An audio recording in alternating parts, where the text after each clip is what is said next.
Di kehidupan kita banyak sekali juga warga-warga yang membutuhkan effort untuk bisa survive, dan kita kalau bisa memberi bantuan atau memberi dorongan ke mereka akan sangat bagus. Ini lahan juga atau ladang juga untuk semuanya bisa berkreasi, membantu masyarakat. Nah, itu seperti itu.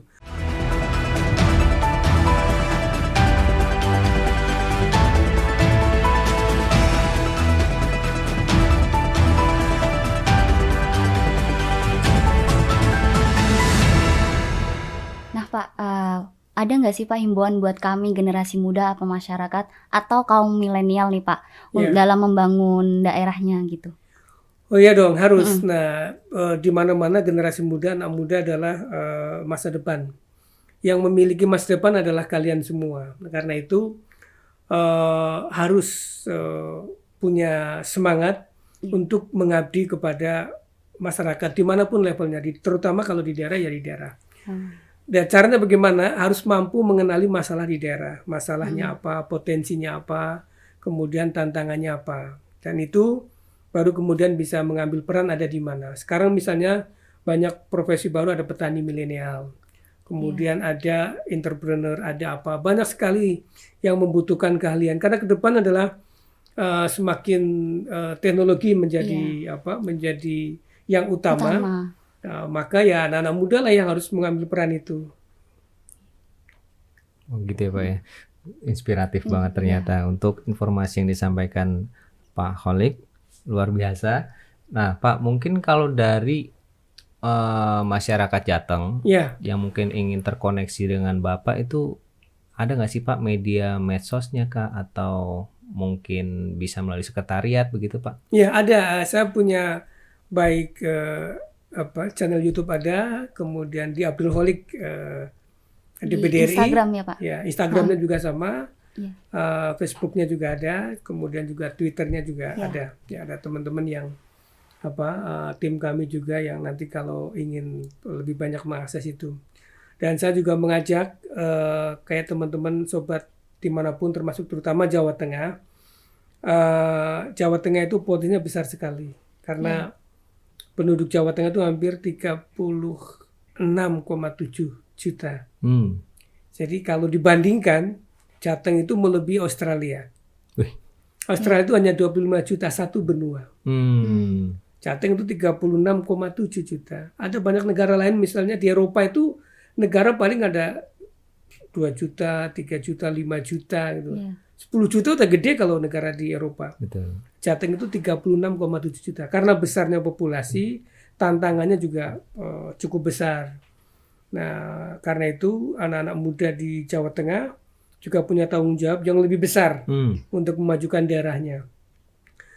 Nah, hari ini kalau kita buka data-data statistik Jateng, memang masih butuh peran serta banyak sekali anak-anak muda untuk berbagai sektor. Tadi misalnya kita punya potensi ada maritimnya sepanjang pantai utara dan pantai selatan yang belum tergarap secara optimal. Kita mengundang nih anak muda yang punya ide-ide kreatif untuk mengambil peran memaksimalkan potensi maritim Jateng itu bisa dimanfaatkan dengan baik. Kemudian pariwisata. Jateng itu punya banyak sekali destinasi yang luar biasa. Yang ramai kemarin kan Borobudur ya.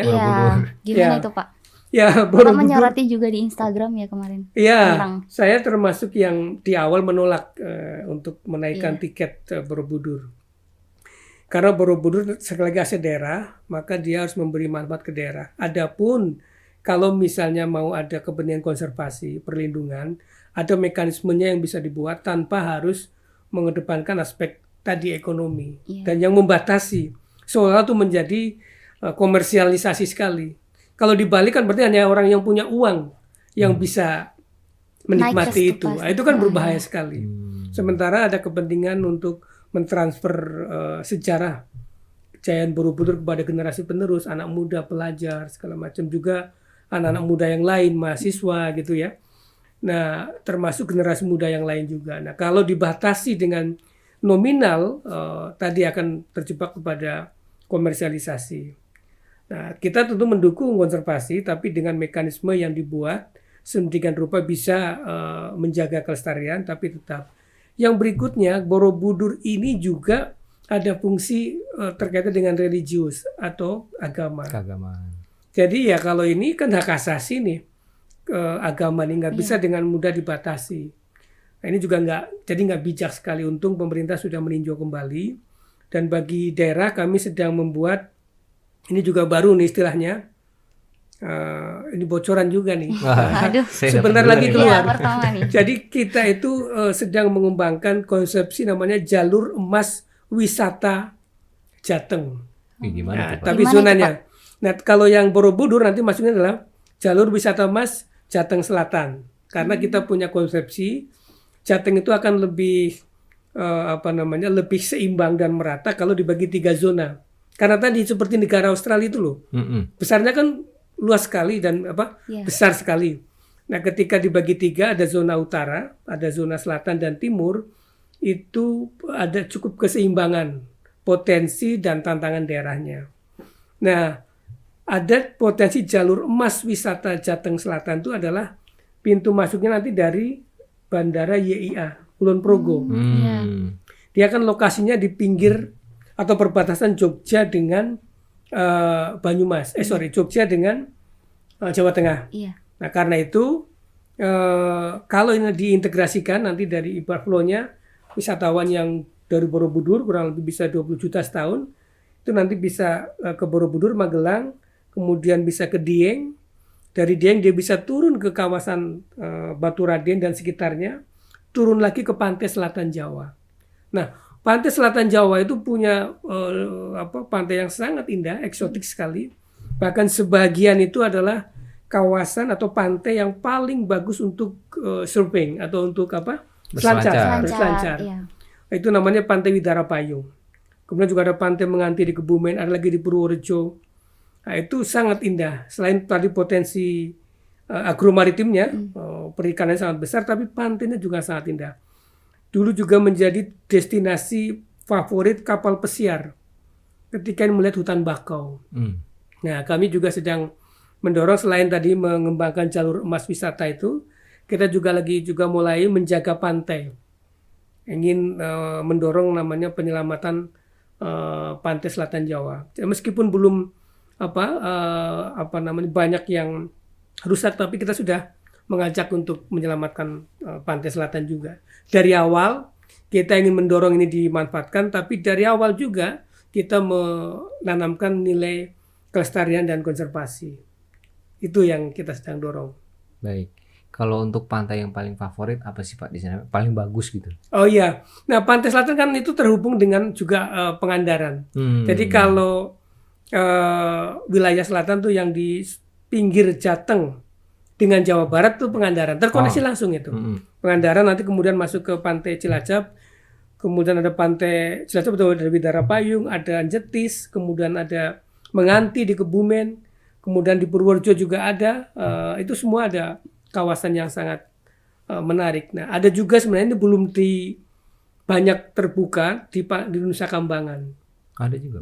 Nusa Kambangan punya pantai yang sangat bagus, pasirnya putih ya, tapi karena sekarang masih menjadi kawasan yang digunakan untuk lembaga pemasyarakatan, belum menjadi akses terbuka. Oh, belum untuk tempat wisata ya. Ya. Kami ke depan juga punya keinginan nanti ini kawasan Nusa Kambangan kalau bisa ada dipadukan antara fungsi yang sudah berjalan dengan fungsi wisatanya. Ya, kita ingin berbagi zona lah. Siapa tahu zonanya sebagian bisa diakses untuk pariwisata, tapi fungsinya tetap bisa. Atau ke depan kita juga mungkin mencari alternatif. Jangan-jangan ada lokasi lain yang juga bisa untuk mengurangi beban Nusa Kambangan. Karena Nusa Kambangan juga selain pantainya indah, dia adalah pelindung untuk selatan Jawa. Karena alami dia. Kalau nggak ada Nusa Kambangan itu, ancaman tsunami bisa lebih jadi masuk Cilacap terus sampai ke Jawa Timur bagian barat, Pacitan. Ya, jadi nanti koneksinya sampai ke sana melalui jalur logistik dari Tanjung Intan. Jadi ini masa depan Jawa dari selatan. Kalau saya bilang begitu. Baik, ini banyak informasi yang menarik hari ini, sangat inspiratif Bapak. Terima kasih banyak sudah hadir di podcast The Voice. Nah, buat kalian Sobat Senator yang suka dengan video ini, jangan lupa like, komen, dan subscribe, share juga, dan juga jangan lupa aktifkan notifikasi loncengnya agar mendapatkan informasi terbaru dari video-video DPD lainnya. Nah, itu Mas belum closing nih Mas. Saya baru mau closing. Gimana? Ada pantun nih. Oh, pantun. Ya, silakan coba. Bibir, nanti bilang cakep ya Mas. Iya, boleh. Diminta kita, Pak. Bibir merah, pipi merona. Cakep. Salam dari daerah untuk Indonesia. Terima kasih banyak. Makasih ya Pak. Masya Allah. Makasih.